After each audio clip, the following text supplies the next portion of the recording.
I bet you've experienced this weird thing too. You're arguing with somebody, which always ends well, right? And you realise about halfway through that you're not actually disagreeing about the facts, or really about anything concrete at all.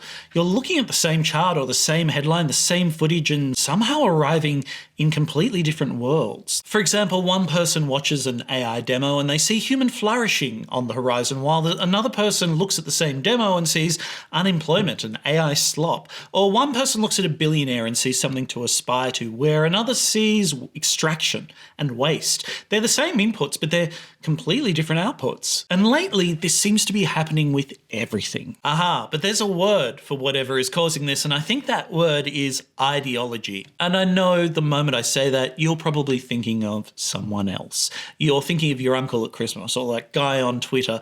The word has become kind of a slur or a diagnosis for other people's conditions, for beliefs that have gone too far. But ideology is actually most powerful when it doesn't feel like anything at all, when it just feels like how the world obviously works. The version you can see, I'd argue, is never the most dangerous one. Here's a film example. In 1998, John Carpenter made the film called They Live, about a drifter who finds a pair of sunglasses in an alley. He puts them on and suddenly billboards stop saying vacation and start saying things like obey. Money reveals the words, "This is your God." The world has been saturated with commands and he's never noticed before. We don't need pessimism.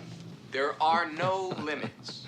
It figures it would be something like this. But here's the thing that most people miss about this film. Those glasses don't give him an ideology, they take one away. They subtract the worldview that was already running invisibly underneath everything. Because last week I made a video about sci-fi dystopias. Check it out if you're interested. But things like Rapture, or Gilead, or The World of 1984, and the pattern underneath every one was the same. Someone had a dream, they believed in it completely, and they rebuilt society in its image. None of them thought that they were building a nightmare, even though that was exactly what we got. And certainly none of them thought they were captured by an ideology.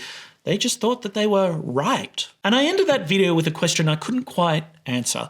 Can you recognize the dream before it becomes the nightmare? So this video is my attempt at an answer to that question, and also to that experience of seeing exactly the same things and having completely different interpretations. I want to give you the sunglasses, 4 ways of noticing what ideology is doing while it's doing it, including to you and including to me. So let's find out what we can't unsee.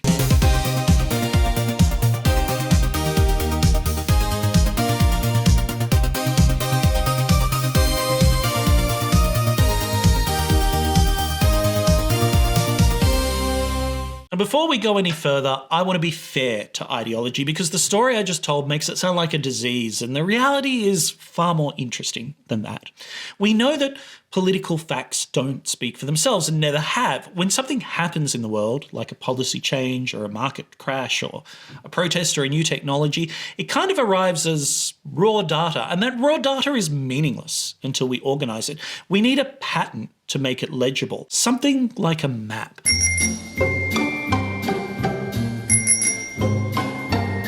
And so ideologies are maps. They're political and social maps, or maps to simplify complexity and to filter out the noise. They tell us which features of the landscape matter, which ones we can navigate by and which ones we can safely ignore, and how to get from where we are to where we want to be. And as we'll see, they might also help tell us what exactly to want in the first place. The philosopher Michael Freeden, in this great little book on ideology here, puts it this way: ideological maps do not represent an objective external reality, but without a pattern we remain clueless and uncomprehending, on the receiving end of ostensibly random bits of information without rhyme or reason. So ideology exists because the world is too complicated to navigate without simplification.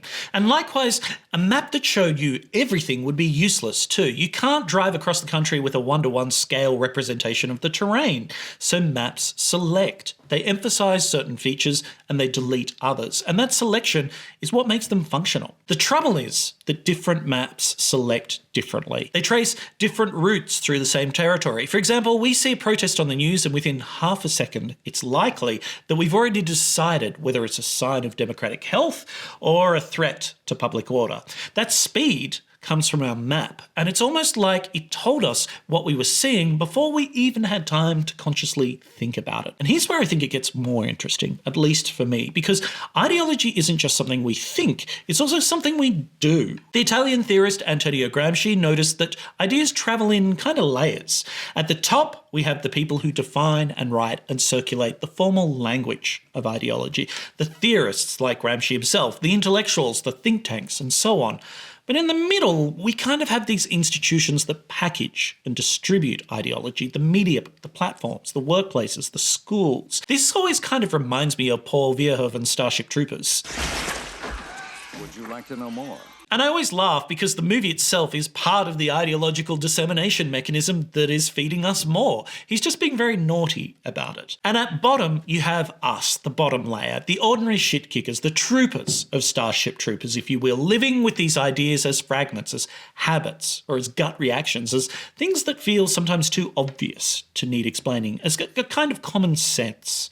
Because by the time an ideology reaches us shit kickers, it doesn't feel like ideology anymore. It just feels like the common ground that our experiences grow out of. Because the problem here isn't that we have maps, we need those maps, but that we sometimes forget that we're holding one.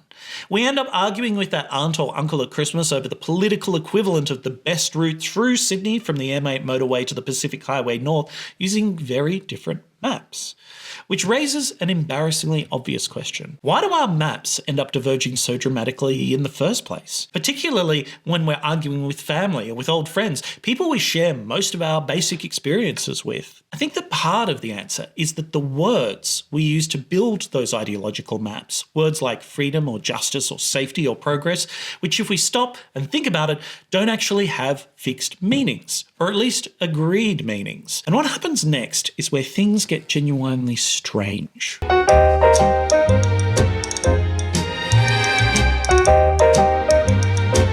Because the words we argue about most fiercely share a strange property. They don't have stable meanings. Philosophers call them essentially contested concepts, which is a fancy way of saying that people have been fighting over what these words really mean for centuries and will probably continue fighting over it forever. Not because we haven't figured it out yet, but because the disagreement is built into the very words themselves. Take a look at freedom. If someone stands up and shouts, "I demand freedom," they haven't actually really said anything yet, have they? Because the persnickety amongst us are immediately going to say, freedom from what? Freedom to do what? Measured how? Protected by whom? Because you can interpret freedom as the absence of interference. Stuff like, leave me alone, let me do what I want, get the government off my back, I am Andrew Ryan, etc. Or you can interpret it as the presence of genuine possibility. Give me the education, the healthcare, the baseline security that would let me actually make meaningful choices. You know, I am Bioshock 2. These two versions point towards completely different political arrangements, and both of them get to call themselves freedom. The word contains multitudes. So how does anyone ever make a decision? How does politics function if key terms are permanently up for grabs? The answer is that ideologies do something Freeden calls decontestation. They take these slippery, contested concepts and they fix them in place. They treat one interpretation as the interpretation, the obvious one, the real one, the one any sensible person would accept. And they make that fixing feel natural, like discovering a fact rather than making a choice, which is really critical. Because this is the engine underneath the different realities problem. Once a meaning has been fixed in our map, the alternatives don't show up for us as alternatives anymore. They show up as confusion, or bad faith, or stupidity. And after a while, we're not even rejecting them. We're just failing to see them as options at all. The fixing happened way upstream of the conversation. So by the time we're arguing, we're not even really arguing about the same thing anymore. And there's a wrinkle here that makes it even more complicated. Because, as I think we've all experienced, political language doesn't only get fixed, sometimes it also stays deliberately loose. Slogans often work precisely because people can read different meanings into them, which is how we build coalitions out of groups that don't actually eventually agree. The vagueness isn't always a failure of clarity. Sometimes it's doing political work, keeping people in the same room long enough to get something done. But whether meanings get locked down tight or left strategically loose, here's the key point. The operation happens the same way, upstream of the conversation we're having, and often below the level of our awareness. By the time we're using the words, a lot of the political, philosophical, or dare I even say ideological work has already been done.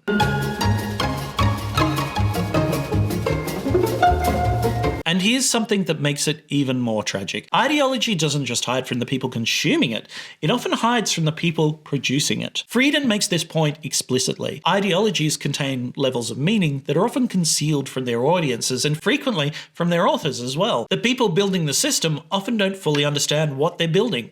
And this is where my dystopia video that I talked about comes in, because Andrew Ryan, in constructing Rapture Under the Sea, genuinely believed he was creating a paradise of freedom. The commanders of Gilead genuinely believed that they were rescuing civilization from extinction.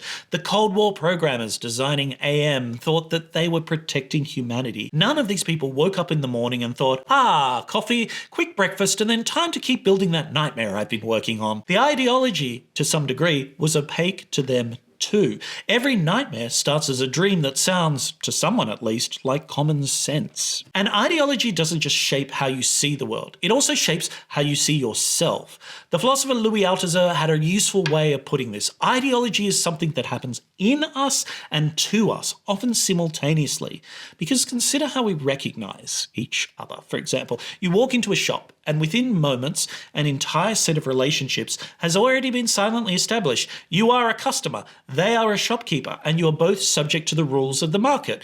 That recognition feels completely natural, just how things work. It tells you what to do in that situation, but it's also doing ideological labor. It's creating an order that neither of you invented and neither of you can easily escape, while making you feel like that order is the obvious backdrop to your getting your groceries and living your life. Althusser loved the word subject for exactly this reason. A subject is someone with agency and will, the protagonist of their own life. You built who you are. It is ultimately the very subject of your existence.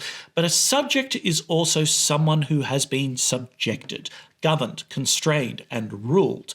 For Althusser, ideology makes both meanings feel true at the same time. You experience yourself as free while operating within a structure you didn't choose. And this gets at why simply knowing about ideology doesn't automatically free us from it. Ideology doesn't primarily work through arguments we can rebut. Instead, it works through routines we repeat. The billboards in They Live don't offer reasons to obey. They just say obey over and over until the command disappears into the background of ordinary life and becomes the cost of doing business. So how do we see what's designed to feel like just the water we swim in? Well, we can look for tells, patterns that reveal how the map is operating. So let's get to 4 of them.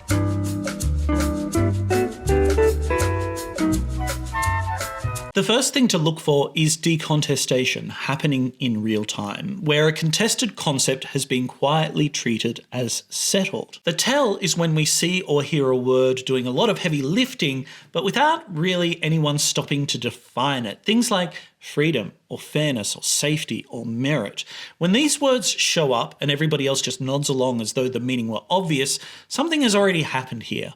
A choice has already been made and it's being disguised as a discovery.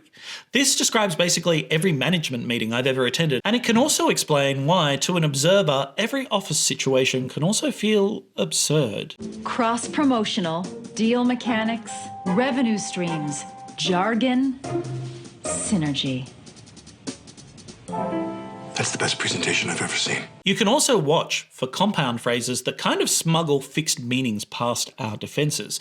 Hard-working taxpayers, for example, packages an entire theory of who deserves consideration and who doesn't. Or job creators encodes a claim about where economic value comes from. Law and order binds 2 concepts that could, in principle, come apart and be completely different. These phrases feel natural because they become familiar, but familiarity is often where ideology does its best work. Starship Troopers, for example, is a film that runs entirely on this mechanism. I mean, this sounds pretty reasonable, even pretty admirable. Join the mobile infantry and save the world. Service guarantees citizenship. You contribute, you sacrifice, you earn your place. But Paul Verhoeven is asking a question that society in the film has foreclosed. What counts as service? The answer has been locked in as military service, and once that lock is in place, the other possible meanings of that contribution, like teaching or caregiving, building, creating, they become invisible. They're not rejected. They simply don't register as options in that context. Half the audience watches this film and thinks it's endorsing the values that it's satirizing, which tells you something about how well the technique of decontestation works. In the present, you can see this playing out with things like AI alignment. It sounds technical, almost scientific. Of course, we want AI systems to be aligned. But aligned with what? Some people hear this as aligned with humanity's interests, as if humanity had a single set of interests to align to. Others hear it as aligned with the values of whoever builds it first. Or consider something like election integrity, for example, a phrase that sounds great but means what? Preventing fraud to some people and ensuring access to others? Same words, but they're locked in completely different meanings, producing mutual incomprehension. When a word makes you nod along automatically, that's worth noticing. That's the fixing happening somewhere upstream, and we're living in its aftermath. The second lens looks at proximity. Which ideas have been chained together so tightly that the connection feels natural when it might not be?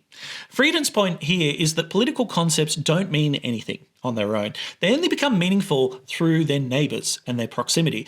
If individuality sits next to self-reliance, it produces one kind of politics. If it sits next to mutual flourishing, it produces another very different politics. The concepts independently haven't changed, but the cluster has, and the ideology lives in the cluster.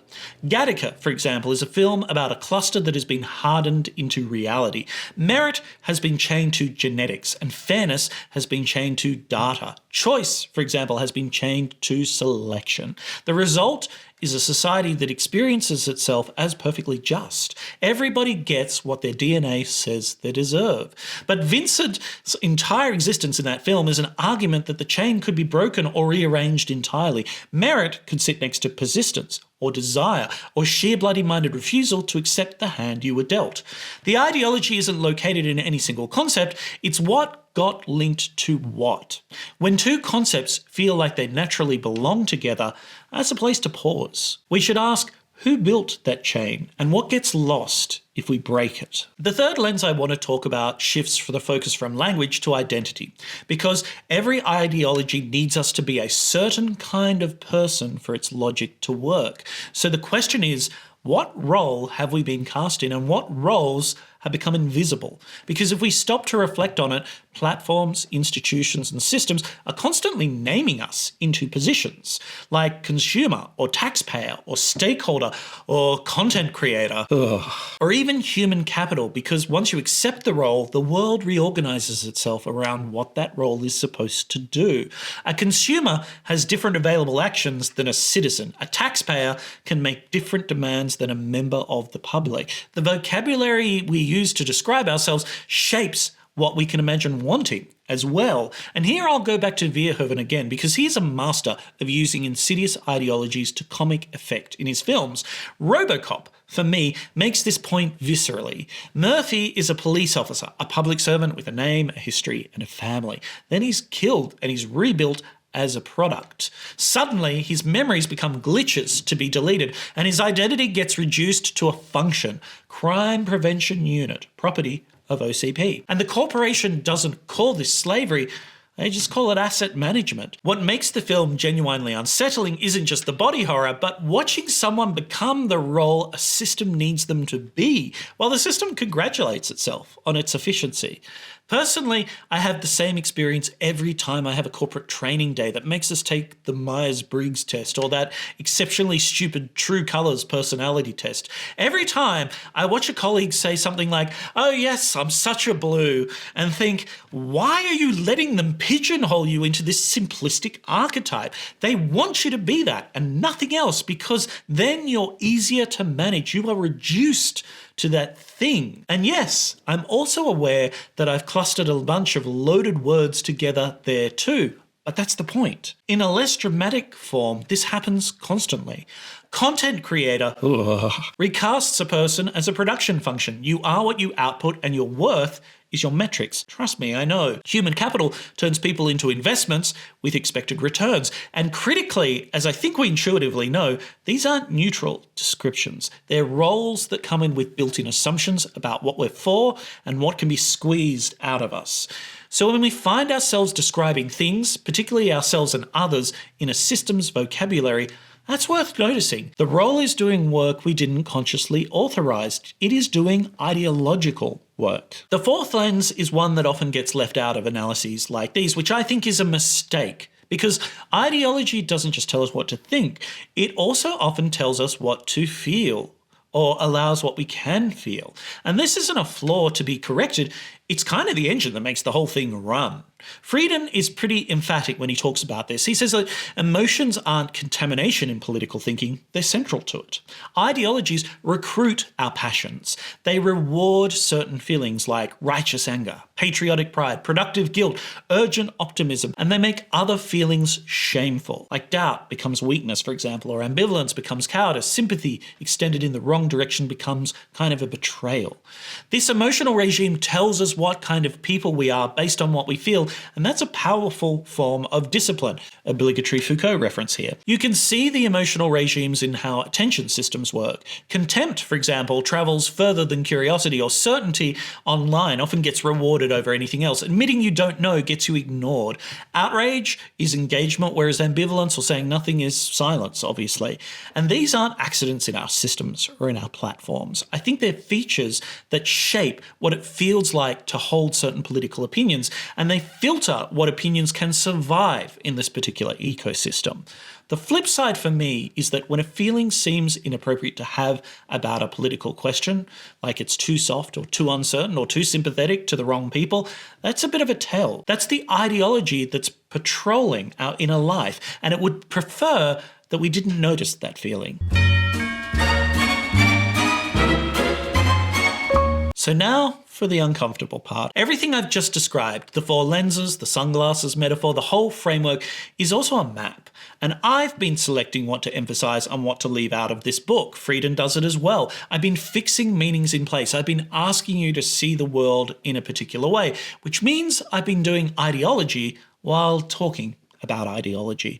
And believe it or not, there's a name for this problem. The sociologist Karl Mannheim identified it decades ago, and it still doesn't have a good solution. The paradox is this: you cannot call a viewpoint ideological without adopting a viewpoint of your own. There's no neutral ground to stand on. There's no place outside all of the maps from which to evaluate them. If I point at your glasses, I'm also doing it through my own pair of glasses. Because this video and me clearly value certain things. It values visibility over comfort, or it values holding maps loosely rather than gripping them like weapons. It values the capacity to recognize that other people's confusion might be legitimate rather than malicious. Those are all choices, and different choices would produce a very different video with very different blind spots, and I completely recognize that. But what does this mean for everything that I've said? I think it means that the goal is not purity. Instead, the goal should be something like visibility, seeing our maps as maps rather than as reality itself or as indisputable. As I've mentioned, we don't escape ideology just by learning its mechanisms. Marx and Engels tried that, and historically it did not work well. Instead, we just have to get a little less naive about the lenses we're using, and a little more capable of noticing when we're filtering something out or when somebody else is doing it for us. Now, how do I know that I'm not making the same ideological mistakes? I don't, and neither will you about whatever you believe right now. That uncertainty isn't comfortable, but it really is the only honest position available, at least to me. And maybe, just as a horrifying thought, the ideology we can't personally see is possibly the one we're standing inside of. It's the floor beneath our feet, and we tend not to notice flaws until they give way. Every nightmare in that dystopia video started as a dream that sounded, at least to somebody, like wisdom and common sense. The question was never whether we could recognize the nightmare from the outside, because with hindsight, that's always obvious. The mutant splicers and the space Nazis often give it away. The question is whether we can recognize it within the dream, the ideology, while we're still inside it, while it still sounds like common sense, while we're still nodding along.